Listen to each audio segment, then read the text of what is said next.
right, welcome back, guys. So now we're going to go over our bully defense. Now, as you guys know, bullying is a real challenge that kids face throughout, not just kids, everyone faces it, adults and kids as well, right? And some of the times, the challenge of dealing with a bully is sometimes I don't feel confident in myself that I can protect myself if things were to escalate to a place where it's not safe for me anymore and now I'm in danger.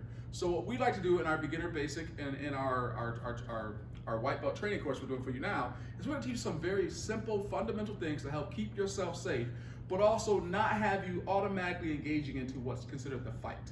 So what we're going to do right now is I'm going to teach you what we call our invisible stance. Our invisible stance, I'm going to have you take your right foot, you're going to put your right foot behind you in a very subtle, relaxed position. But I want to have it in back because when I have it in back, it gives me a little more stability. If I keep my body standing like in this position, and let's say the bully were to come after me or attack me, it would be really hard for me to establish my balance and be in a strong position where I can protect myself. So what we do is we go into what we call our invisible stance. And I'm going to take my right foot in back, and I'm going to bring my hands up in front of me, just like so. So when I bring my hands up in front of me, this is what we call our invisible stance. If I have my hands up telling the person, hey, I don't want any problems, please leave me alone, don't mess with me, right? If I can say these things to them and keep my hands up, this helps protect me, right? If I'm speaking to someone like this and my hands are down, now all of a sudden they try to attack me or hit me, I'm at a least state of readiness that I will not be able to be prepared to protect myself if they were to try to attack me from this position. So with my hands being up, it gives me the opportunity to have a little barrier between me and that person. But if I close my fist and I make a fist, this usually means that I want to fight. And in this situation, I don't want to fight. I will only protect myself if I have to, right? And that's the next part and one of the things that we're going to learn as you continue on in our training. But when I'm in my invisible stance, my hands are up just like so. Okay, now I have my hands up and they're kind of away from my body. They're not too close to me like this, but I'm also not too far away. I want them a little bit closer inside my body. My elbows will be bent and my palms will be up and out.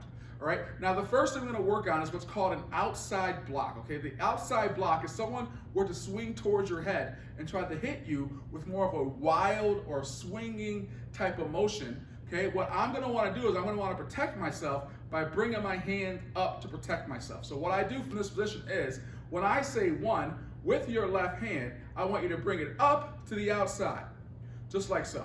So watch again. When I say one, I want you to bring your hand up to the outside.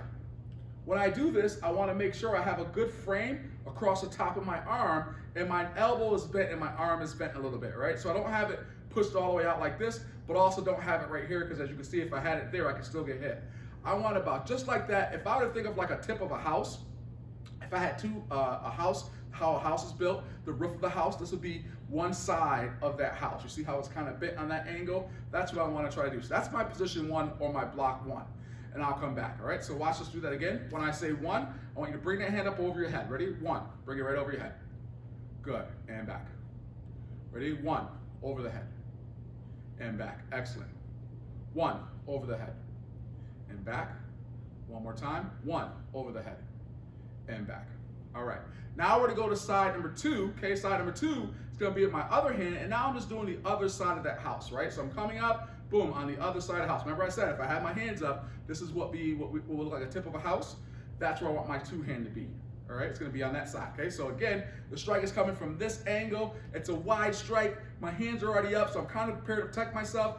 I just pull that hand up on two. Okay, ready? Two. Good. Two. Excellent. Two. Two. Two. There you go. One more time. Two. Good. Okay, so now let's go into our number one. Okay? So now we're going to go one, left hand, come back. Now we'll do two. Two. And back. One. Good. Two. There you go. Ready? One. Two. One. Two. Good. One. There you go. Two. Excellent. Okay, so that's our outside block, right? Someone's trying to hit me from the outside. I protect myself by bringing my hands up to the outside that way, okay? Now we're going to simulate if somebody were to try to punch me straight towards my face. They're coming straight now. This is more of a straight line attack, okay?